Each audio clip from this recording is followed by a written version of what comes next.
here we are. Yeah, I mean, you want me to go ahead and start We're recording? getting ready to record, so hang in because we're getting ready to get started, my friends. Yes, after we've taken about 5 minutes to try and figure out how to record. All right. Yeah, ready? Welcome, beautiful souls, to the Yatra Sister Podcast. I'm Sharita. And I'm Allison. And we are back in the house of Yatra. I know, you Yes. love saying that. I do. When I go to Total Wine, I say I'm in the house of wine. So I like being in the house. I know. Oh. I teach yoga at this little studio. Well, the studio is huge, but the room I have, the Moon Studio, is a tiny little room. And I always open up welcome to the jewel box. Okay. Yeah, because I feel like I fit little jewels in there too. The jewel box. Okay. Mm-hmm. I was in front of a lot of jewels this weekend. Yes. Yeah. I think you. My sister's room in Atlanta, shout out, Lesbian Club.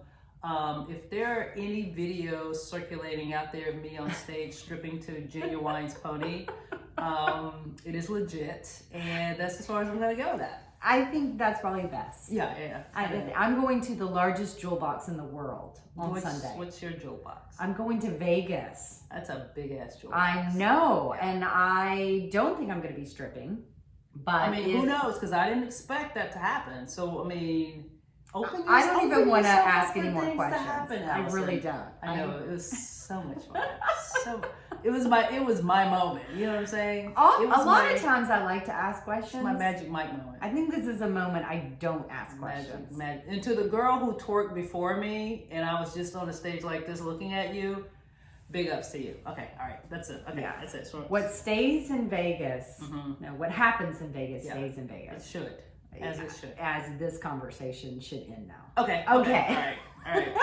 Hey, could be more like beyond the mic though. Oh, it could be. Girl, it's so much to tell you. Oh my God. Anyway, I know you're blushing. And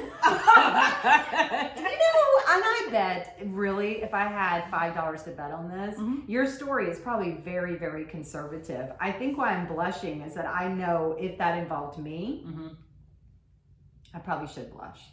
It's conservative. I mean, Genuine Pony stripping. Okay. Again, we're gonna show anything. I knew I shouldn't ask you more know what? questions. I didn't get paid for it. I didn't show anything. So therefore, it was very limited. What kind of strip show was this? I mean, my vest started coming off because I had on like a button. Oh my shirt, God! tie, So it was vest. a vest came off. Well, vest, my tie, like I was starting to go to button, but Girl. then it's just not a strip club, so I couldn't like strip.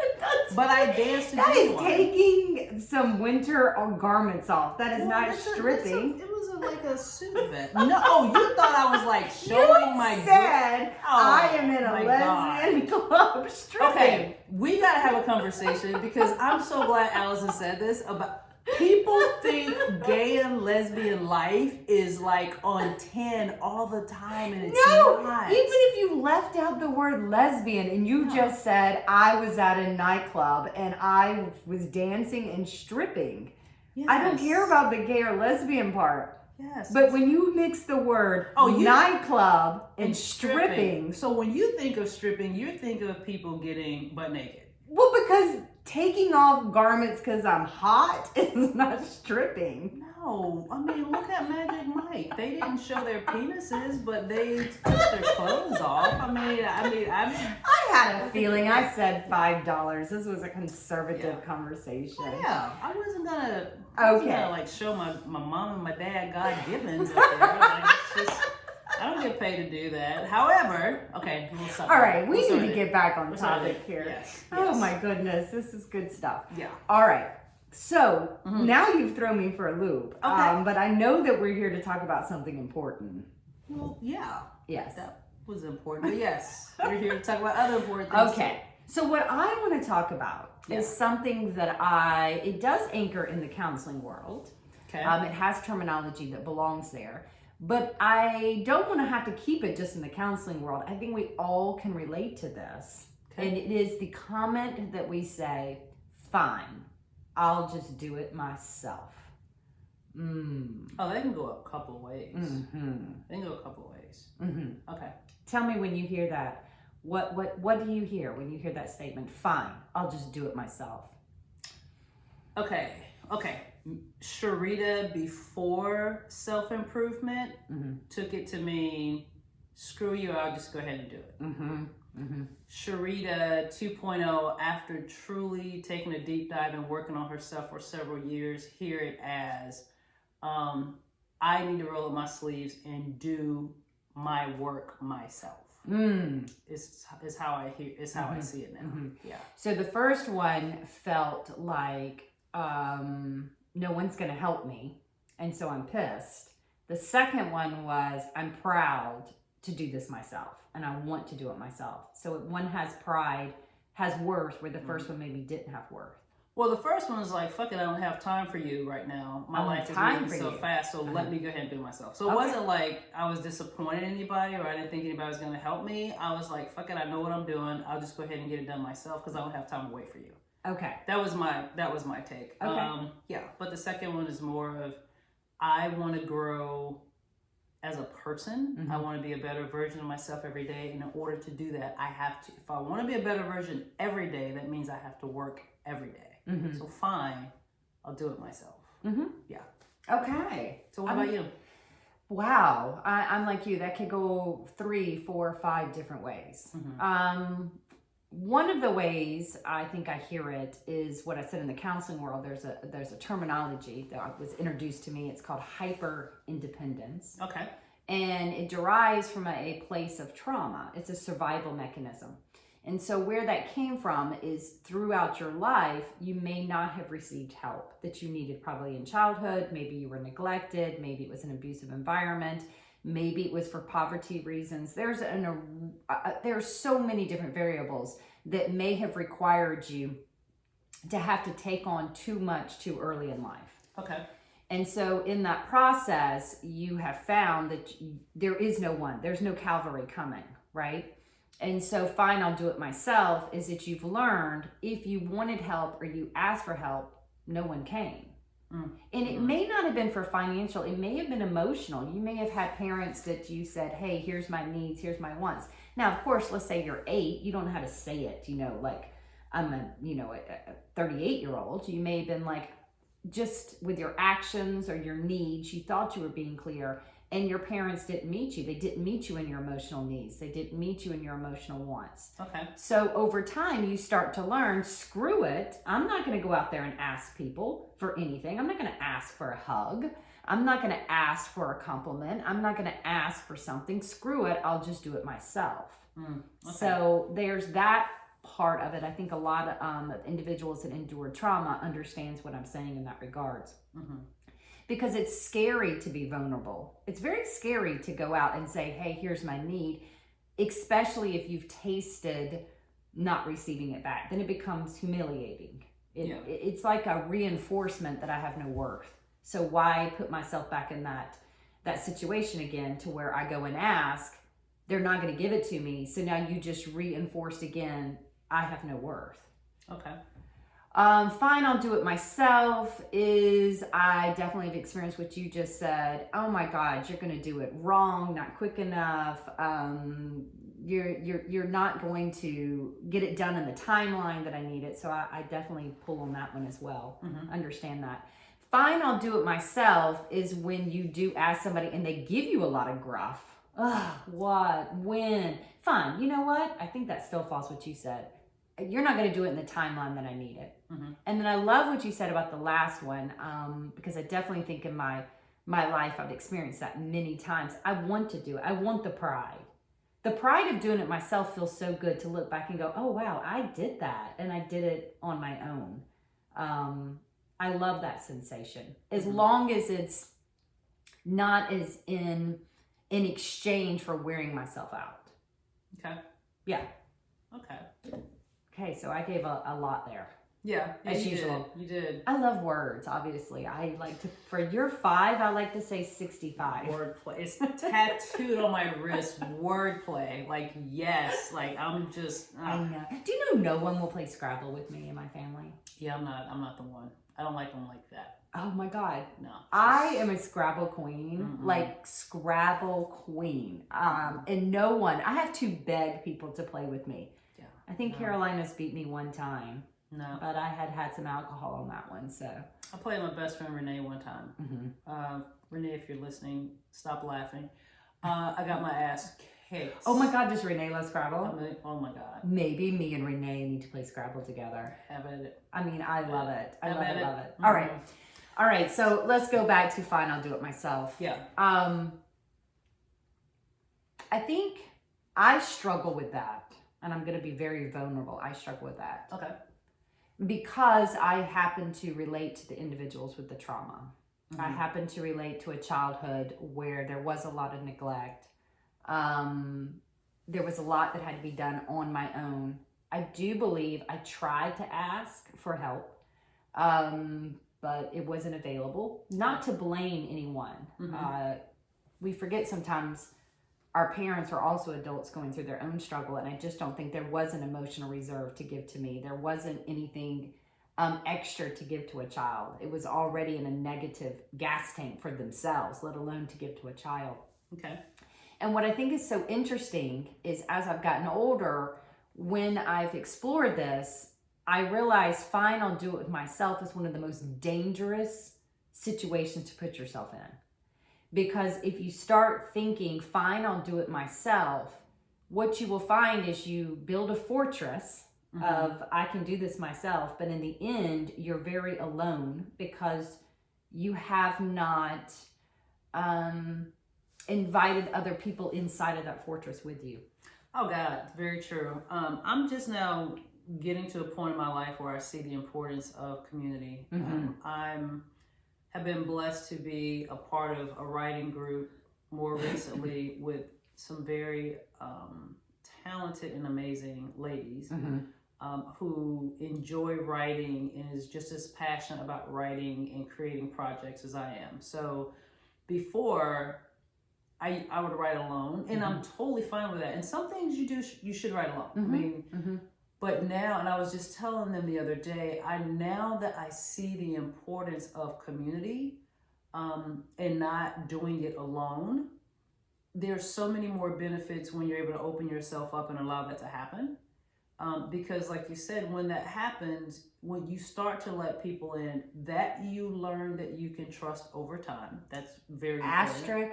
Big asterisk right there. Yes, I think we will explore that. Continue. We're going to come back to that. Yes. Yeah, that you learn you can trust over time. But what ends up happening is when you're depleted, they fuel you. And guess what? When their fuel runs down, you help to energize them. Yes. It's so important. It's reciprocity. So it's give and take. It's not just one-sided.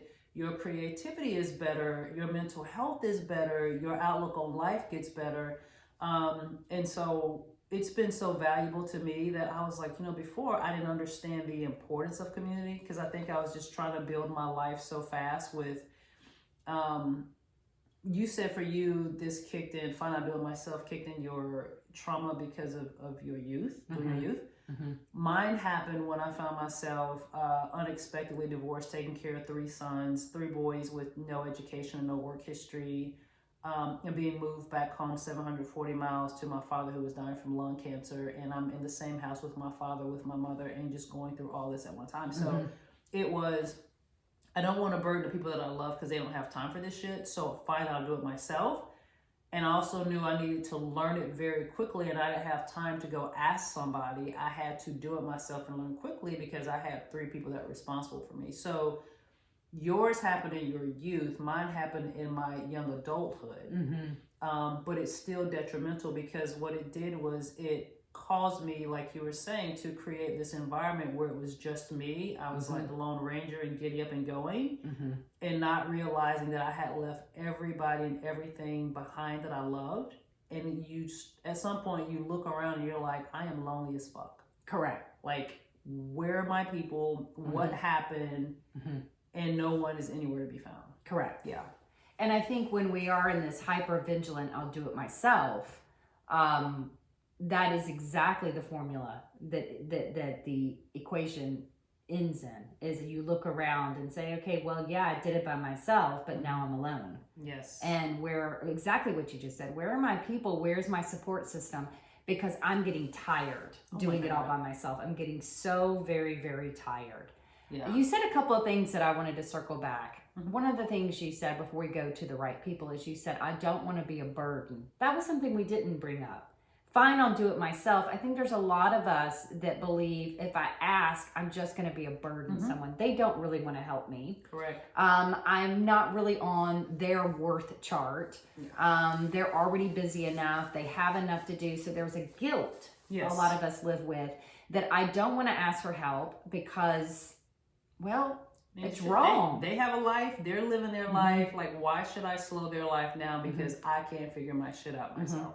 And again, that goes back to some deep-seated messages we may have received as, children, that you should feel guilt if you ask for help. People are busy. People aren't here to help you out. People aren't here to give you handouts. You need to be doing this yourself. There's no Calvary coming. Pull up your bootstraps. There's a lot of bizarre messages that circulate in society that teach us that it's wrong to ask for help because you are going to be nothing more than just a burden to someone. Yeah. And I think that is another reason of why we'll say, fine, I'll just do it myself. Yeah. And like I said, for me, I mean, I didn't learn, and to be fair, I didn't have to do anything until I found myself in that situation. Like before that, it like knocked me on my ass because before that, all the help and support and love and nurturing I needed was right there. So then, I fall into this fairy tale of your knight in shining armor, and this is what you do when you graduate high school and you fall in love and you get married and and not saying that's a bad thing. I still think it's a beautiful thing. But I think once that person, when you grow up seeing very successful marriages and relationships, and you're assuming that yours is going to fall in line, only to have that switch flipped on you, then you feel ashamed. You don't want to go to the very people that made it work because you're that one in the family that you felt like didn't. You don't want to bother anyone because how dare I bother my mom because she's taking care of my father and also grieving him knowing that he only had a few months to live. How dare I bother my sisters because they have my nieces and my nephews and they have marriages and they're trying to make it work on themselves. How dare I, my best friend who went through a traumatic life situation. There are just so many reasons that we give ourselves not to bother anyone. But here's the crazy part. I wanted everybody to bother. If you had a problem, I want to be there to help you. So that's how I felt towards other people, but I never thought the other people would probably feel that way towards me. Isn't that interesting? Yeah. It's funny because you said a word again that was right on my tip was assuming. The assumption, right? Here's something that I have found. I assume, so going completely different than what you just said, because there are people that do exist wanting to help. Yes. I enjoy helping. I feel like it's an honor and privilege if somebody calls and says, hey, I'm in need. Can I talk to you? Yeah. Hey, I'm in need. I love you. To me, that's a compliment. Absolutely. That is somebody saying, hey, I value your wisdom.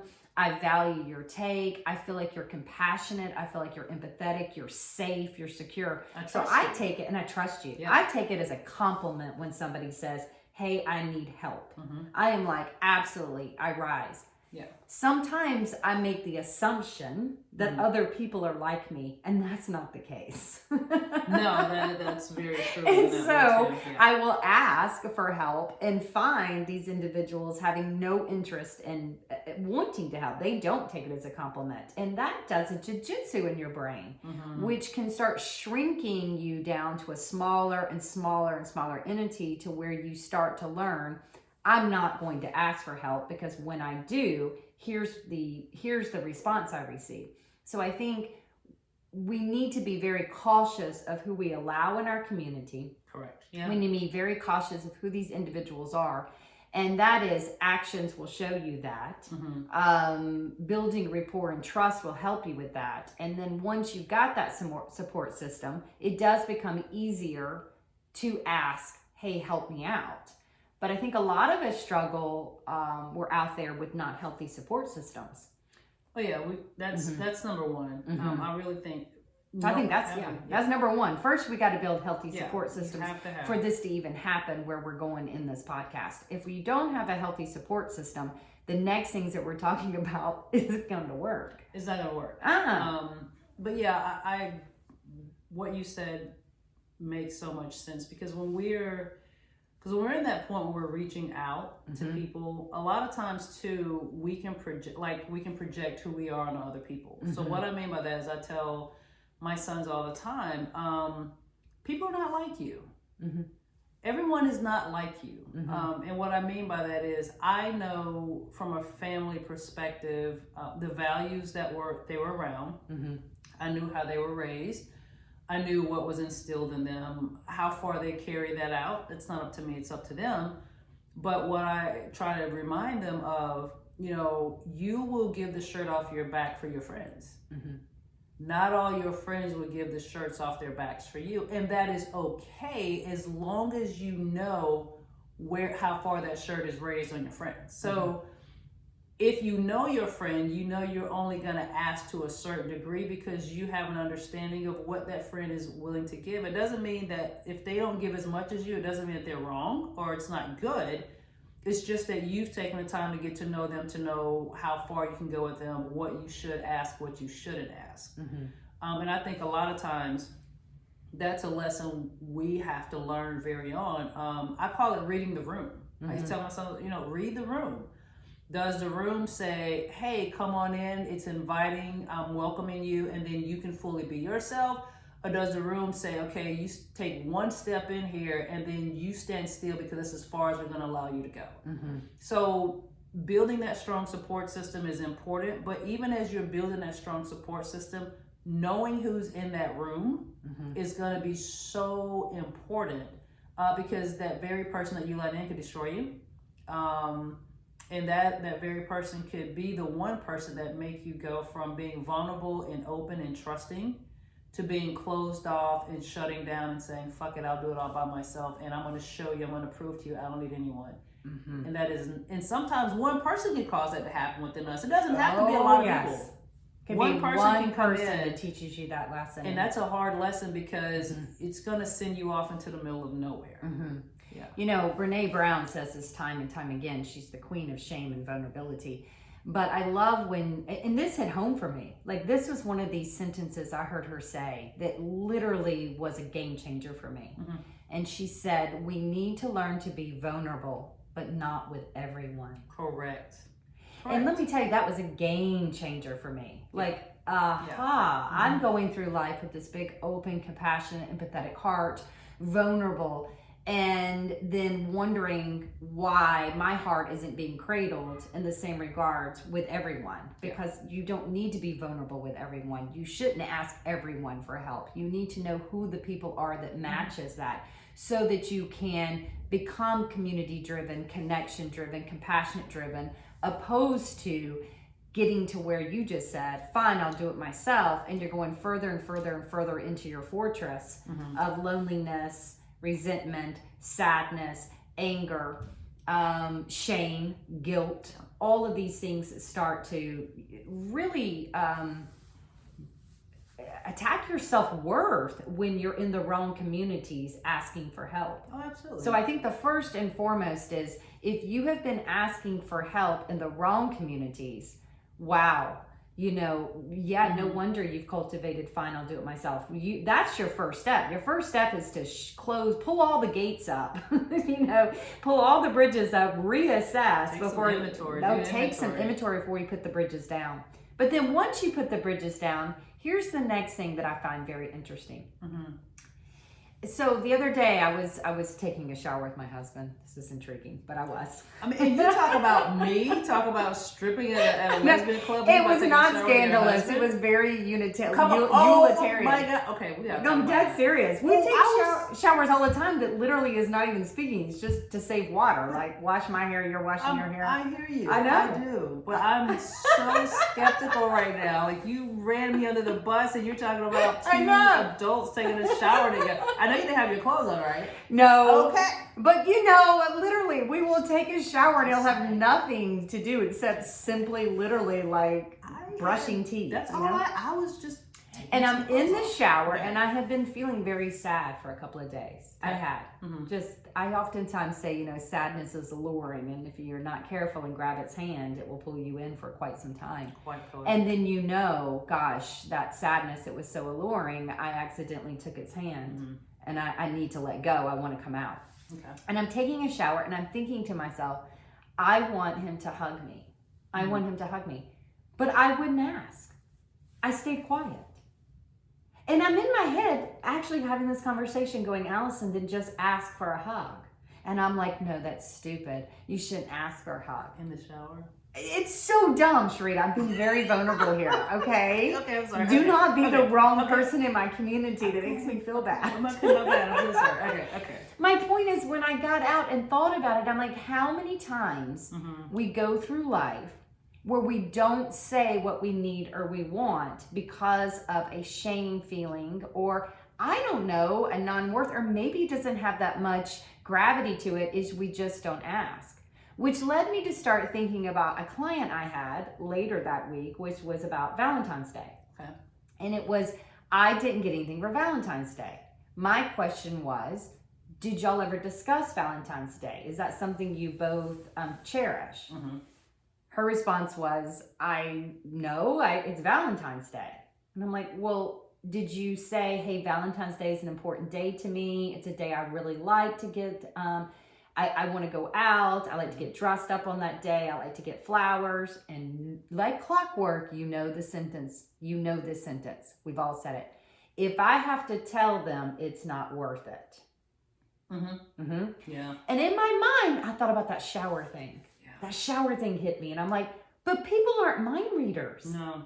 People are not mind readers. And it's okay, guys. It is okay to say, hey, by the way, this is what I value, what I need, heads up, because you could solve so much of this vicious cycle of fine, I'll do it myself, fine, I'll love myself, fine, I'll get my own flowers, fine, I'll take myself out to dinner, with just some little bitty things with the right people in the right community, just to say, hey, here's a need and a want I have. You would be amazed at how much pain and suffering we could avoid by just saying that. Oh, absolutely. And be specific. And start with your family. I mean, I'm just going to keep it real. The healthy people in your family. Not all of them might not be healthy. No. What I'm saying is start inventorying your family. I'm saying, and if they don't fit the type of support you need, it is okay. You still love them just the same. You just don't trust them with shit. Correct. You just don't trust them with your feelings or emotions, or you're not vulnerable like them. that. Yes. But you still love them just as hard and just the same. And then as you start to figure out who is in your tribe, because you get to determine who's in your tribe, then you can start building out beyond that. And one of the things I want to piggyback on what Allison just said, not only would your needs be met, y'all in relationships out there, like relationships that are struggling, whether it's intimate relationships, friendships, work relationships, family, your relationships would be so much better if you truly open your mouth and communicate it and let someone know what you really want, versus assuming that they should already know. Because it is worth it, because guess what? You're walking around pissed off.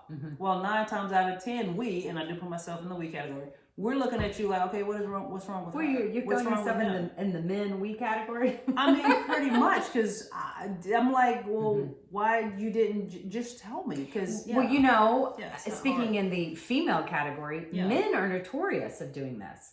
Men are notorious to not check into their own emotional needs, not having on the top of their agendas because they're busy doing a lot of other things, and then forgetting to actually vocabulary why this is what I need. Maybe it is touch. Hey, you know what? I've lived a very busy day. I've been in logical brain all day. What I do need is physical touch at the end of the day. You're going to find a hard press for some men to be able to vocalize that. Well, I agree. I'm going to take it a step further. Oh God, we're going further. Just a little bit. I think it goes beyond male and female. I think it goes to human beings in general. I think you're right. I think you're absolutely because right. we're moving so fast. We're so busy. If I'm with you and I've been with you a year, 2, 3, 4 years, then damn it, you should know every fucking thought I have in my head. Which like is you insane. Should. If you don't, something's wrong with you. Isn't that insane? But that's not the case because we're ever evolving, changing, and so are our needs. So that's. I agree. Yeah. I agree. And it's so interesting how scared and nervous we get in doing something as simple as this is my need or want. When we were children, it was very easy because security was there if we had a healthy parent. We usually vocalized it and we either got told yes or no, or if we got told no, we were told when we could have it and when the need was going to be met. It's so interesting as we grow up how disconnected we become to vocalizing needs and wants. And I do think it is because our community isn't always secure and safe. Yeah. So I go back to the beginning of the podcast and we're going to end in the same way. Let's go. We shouldn't be doing things by ourselves. That's not healthy. No. It's not. It isolates you. It brings in sadness. It exhausts you. You will get burnt out. You'll be spiraled up into your own thoughts. It's a lonely place to be always by yourself. So we should not say, fine, I'll do it myself. That shouldn't be unless it's done with pride. But you need to examine the community. Yeah. Examine the community because in order to ask for needs and wants, be very cautious of what community you're doing that in so that you can progress and not be pulled back down. Yeah, I would just like to leave it one last thing. I always say human beings, we were created to be connected, not disconnected. Absolutely. So yeah. I'm interested in being connected to humans, but only a handful. And I think that's the healthiest way. I want to be connected to the whole human race. And I want to have compassion and empathy for the whole human race. But my vulnerability, I need to develop it, but not with everyone. Correct. Yes, Brene Brown. Yes, right. Brene.